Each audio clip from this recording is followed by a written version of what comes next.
I've worked in vaccines forever, and really I kind of split this up into three different areas. The first is, looking at the kind of more logistic side of vaccination and immunisation programs and how by reformulating your vaccine you can address those issues. And I'll talk later on about the more kind of immunology side of things. So the first thing is a vaccine. Like any pharmaceutical, it has to be safe and well tolerated. And when you think about a vaccine, it has to be you're mass administering, so the cost-benefit ratio can be different to when you're giving a drug to somebody who is ill. It has to be easy to administer and cost-effective to produce. I'll talk about these two, as I said, later on. So for a number of years, originally in the School of Pharmacy, now in the School of Biochemistry, we've been working on putting vaccines into microneedle patches. So we want to go from this really hugely logistically difficult process that is immunisation programs where you need needles, syringes, cold chain. It's one of the reasons why we've got over 13 million zero-dose children in the world, is because we just can't get vaccines into children. And to go from that system to where you put a patch somewhere on the body. And what we want to do is eliminate cold chain, eliminate training costs, reconstitution, all of those other logistic issues. But clearly we have to have a system to be able to manufacture the patch that is acceptable within a vaccine manufacturing fill-finish kind of pipeline. And then there is the possibility of having self-administration at the end. So what we do, I'll come back to this at the very, very end, is we take vaccine, we formulate it with excipients that will stabilize the vaccine.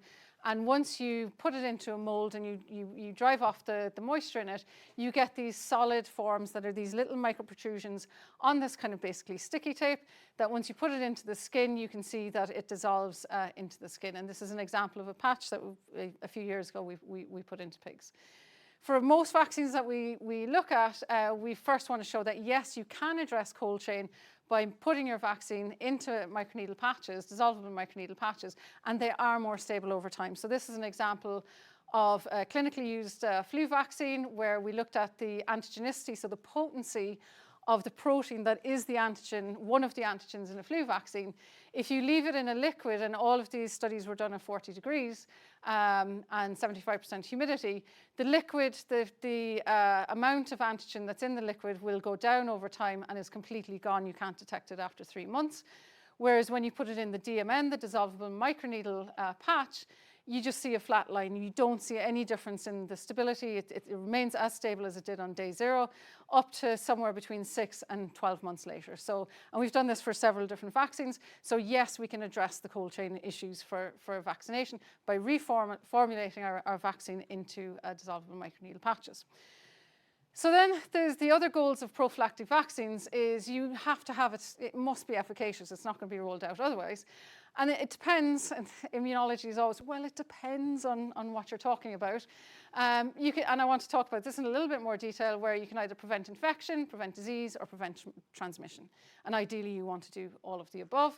And also, you want to induce strong memory immune responses of the appropriate type, and I'm not going to talk about that, whether it's T cells or antibodies or a mix of both, that are durable and sufficiently broad to prevent pathogen escape.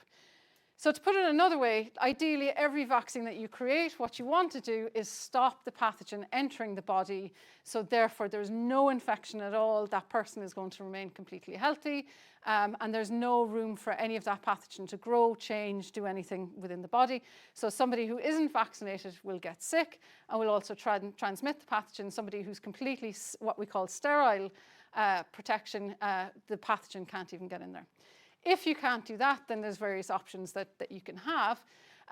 If the person is, if you're vaccinated, but you can still, that pathogen, in this case a virus can get in, you can still get infected. What you want to do is reduce that infection as low as possible. You want to keep that replication, that proliferation of that pathogen as low as possible. And also that person will be shedding or disseminating as little as possible of that particular, in this case, a virus. So up here you've got somebody who has high protection but is not sterilely, down here is a person who has a very strong immune response and isn't shedding a lot. Whereas this person up here, they might have some virus getting into their upper respiratory tract, but they may not have as many symptoms such as coughing and sneezing, so they're not throwing out as much virus again, and therefore they're shedding a little bit more. And for a lot of vaccines, and I'll show you this in a minute, you have variations of a theme.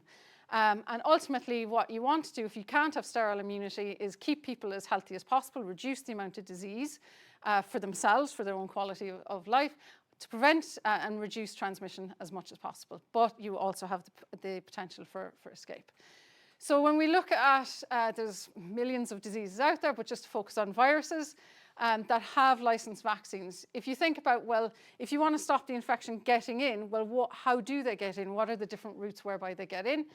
And for viruses, they can get in the blood, skin, epithelial layer, or mucosal, either respiratory or oral fecal.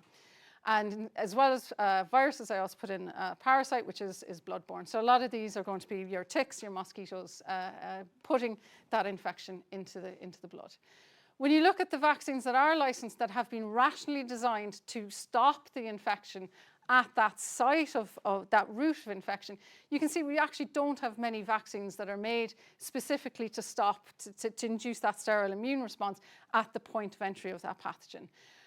Not that all of these vaccines are incredibly effective, they're just not designed to prevent the infection at the route of infection. So looking at these a little in more detail, if we look at blood responses, by putting an experimental malaria vaccine into a dissolvable microneedle patch and comparing what is our efficacy, how many this is sort of a neutralizing antibody response, you can see that in comparison to injecting it by the intramuscular route, we get much better efficacy when we put our vaccine into a microneedle patch. And again, depending on how you prime and how you boost the microneedle patch, if you prime with it, with a lower dose, you always get higher neutralizing antibodies, preventing the malaria parasite from growing in the blood. So that's blood infections when it comes to pathogens or viruses that get in by the skin or epithelial route. We're just starting some work now with collaborators in UCD and Trinity and up in Northern Ireland on bacterial vaccines, whereby we're particularly focusing on Staphylococcus aureus to see, can we, with a microneedle patch, can we take a vaccine, put it into the skin rather than putting in the muscle or the subcutaneous tissue.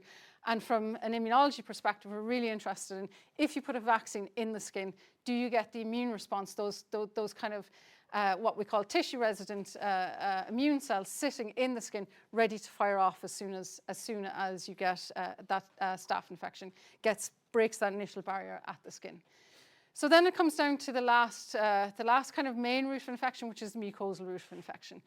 And this is where there is there's a renewed focus on making vaccines that do give us that sterile protection that prevent infection and also prevent transmission. But one of the things we need to think about when we're thinking about mucosal immunity, respiratory, gut, etc., is the different types of immune response that exist at different sites. In the systemic peripheral body, we have antibodies IgG, we can also have serum IgA, and we've got lots of T cells as well. Whereas for mucosal immunity, really one of the key things that you want to be looking at is what's called IgA, and specifically secretory IgA. It's a slightly different IgA that can be transported across the mucosal epithelium into the lungs, into the gut. And there's a lot of dogma about secretory IgA, and we think we know a lot, but actually we know nothing about secretory IgA. But really, this is a correlate of keep preventing that infection getting in. We can also have IgG and T cells in our lung and in our gut as well that kind of leak out from the periphery into those sites. So when we talk about, most of our vaccines are given by injection, by needle and syringe, and you get a great peripheral immune response, lots of IgG, IgA, T cells, you will not get a mucosal immune response. You can go the other way and give mucosal and you'll get peripheral, but if you go peripheral, you will not get mucosal immunity. So you can't induce sterile immunity by giving a needle and syringe based immunization. There is a huge renewed interest. COVID showed people, yes, we have a vaccine. Oh, it doesn't prevent transmission. And that has a lot of knock-on impacts on uptake and a little bit on confidence as well. There's a lot of interest in creating mucosal targeting vaccines for COVID-19. This is a review of everything that's been done so far. And I'm going to talk about VaxArt's technology that is in phase 2. So, as I said, injection-based vaccines, you don't get your mucosal responses. For some vaccines, again, you need to have a durable response. You want to prevent waning immunity, decreasing antibodies, decreasing T cells and B cells. So you have to have a vaccine that's durable. And you also, that's on the immunology side. On the virology or bacteriology side, you can also, if you do have transmission, you can have emergence of variants. We've seen that with COVID. You've seen Omicron coming out of, well, wherever it came out of, and that is causing new waves of infection and new causes of concern. And we can also get, you can get variants that have increased transmissibility. So one thing from a vaccine perspective, what we want to do is create vaccines, what we call universal vaccines. They will protect you against any variant that will emerge. So how can we use formulation and different types of vaccines different formats of vaccines to increase our durability and increase our universality? So that's just to summarize. We need vaccines that are durable, sterile immunity at the site of infections. Have it done by Friday. A few years ago, we were looking again, going back to influenza vaccine. This is just a seasonal, kind of inactivated seasonal or subunit vaccine. What we want to look at is, okay, we have 3 different types of antigen in our vaccine. Does the serum of those animals that were immunized not just recognize that particular strain of vaccine, but or virus? Does it also recognize other strains of virus? And this was what we looked at, H1. You can see there's millions of different types of H1. We looked at a few different types of H1, and you can see here, you get a much stronger response to a variant of H1 when we give our vaccine in a patch compared to when we give it intramuscular. And what's really interesting as well is we get good neutralizing antibody responses against H5, which is a completely different clade of influenza, compared to we get no H5 responses when we give it by intramuscular. So in this manner, by taking the same vaccine but by giving it in a different way or different route, different form, we're getting much broader responses, much more universal vaccines. We have vaccines, we can make them better by thinking more appropriately about the route. So overall, the considerations that are very much being talked about now in the field of trying to get mucosal vaccines come back to what's always happened with various different vaccines as well. How can we formulate vaccines to achieve durable universal responses? Our answer to that is put it in a patch, it'll be great, or develop it into an oral tablet. There are some trials. Adenovirus has been trialed by COVID vaccine. AstraZeneca just used aerosol or intranasal delivery. It failed miserably. CanSino are using adenovirus using the Aerogen nebulizer. They say it works, so there's kind of variable responses in the field at the moment. What device is needed? How's the vaccine going to be compatible with that? It's not a small molecule. It's not going to be as easy to put it into a dry powder inhaler. Multi-dose application. Are we going to have to change the excipients? Blow-filled single-dose sprayers. And it's not just about one individual patient. It's about how do we immunize millions of people with a simple system? How do we get a vaccine through to that point? And can we improve the durability and universality? We think we can. And we don't have a lot of mucosal specific adjuvants out there at the moment. And again, they're not easy molecules to work with either. This is how we make the patches at the moment. It's much better than conventional way that most people do by just spinning vaccine into molds.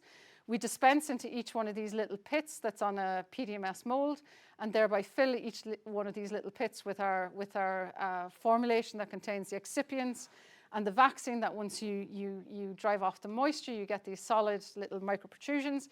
And our main kind of focus now is automating that and figuring out how we can make that an automated system that's also sustainable and is very easy to tag on to the end of a small scale, small footprint vaccine manufacturing facility that can be regionalized, and also thinking about ways of actually 3D printing vaccine containing microneedles. So just in conclusion, we have a stronger global focus to new vaccine modalities to prevent infections. It's going to be for new vaccines, pandemic, other indications where we don't have vaccines yet. There's a huge amount of work that needs to be done. I mean, vaccines and formulation before, there was a little bit of an overlap, but it's now really come to the fore. And this is just a summary of what I've briefly shown you. We can show increased durability. It is more universal, and what we really want to know now is how I suppose, broad do we get that immune response when we immunise with patches or oral tablets. And we can get preclinical and clinical efficacy against mucosal challenge, and what's the underlying immunology mechanism for that. And, you know, when we think about different vaccine forms, you know, solid tablets, easy, tablets, microneedle patches, potentially some sort of inhalation device are easy. There's very little training. And if they are in the solid format, they have much better stability. There are droppers that are used. Some of you remember things like oral polio. It's for easy, you don't need much training, but it is liquid, so it doesn't have that long-term stability. And then you have, you know, fairly complex devices. As we heard this morning, a needle and syringe, it's not a simple thing. Even, you know, okay, this morning it was mentioned about the, you know, complex kind of formulations. It's not easy to do that for thousands or millions of individuals. And with that, I'll stop and just thank all the various people that have been involved. Lindsay's here today as well, and our collaborators, School of Pharmacy, Abina and Sonia, and Conor in down the Tyndall, and various other collaborators as well. So thank you very much.